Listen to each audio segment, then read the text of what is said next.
তুমি যতবার ভাবো আমার রিজিক কম, আমার ভাগ্য খারাপ, জেনে রাখো আল্লাহ কখনো তোমার রিজিক অন্য কারোর হাতে দেন না। যা তোমার জন্য লেখা সেটাই পৃথিবীর কোনো শক্তি আটকাতে পারবে না। আল্লাহ বলেন, যে আল্লাহকে ভয় করে এবং তার উপর ভরসা করে, আল্লাহ তার জন্য এমন জায়গা থেকে রিজিক দেন যা সে কল্পনাও করতে পারে না। সূরা তালাক 2-3। তোমার দুশ্চিন্তা রিজিক বাড়ায় না, কিন্তু তোমার প্রচেষ্টা ও আল্লাহর উপর ভরসা দুটো মিলে তোমাকে এমন জায়গায় পৌঁছাতে পারে যেখানে তুমি নিজেও বিশ্বাস করতে পারবে না।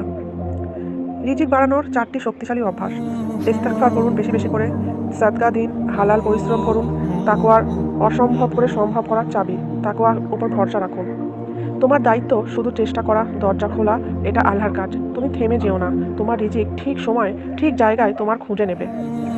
রিজিকের পেরেশানি যদি মনকে আচ্ছন্ন করে ফেলে, আকাশের পাখির দিকে তাকাবে। তারা জানে না কোথায় গেলে তাদের খাবার মিলবে, তারা শুধু জানে ছুটতে হবে আল্লাহর উপর ভরসা করে। আপনিও ছুটুন আল্লাহর উপর তাওয়াক্কুলের করে। রিজিক যে মিলবে সেটাই শতভাগ নিশ্চিত, ইনশাআল্লাহ।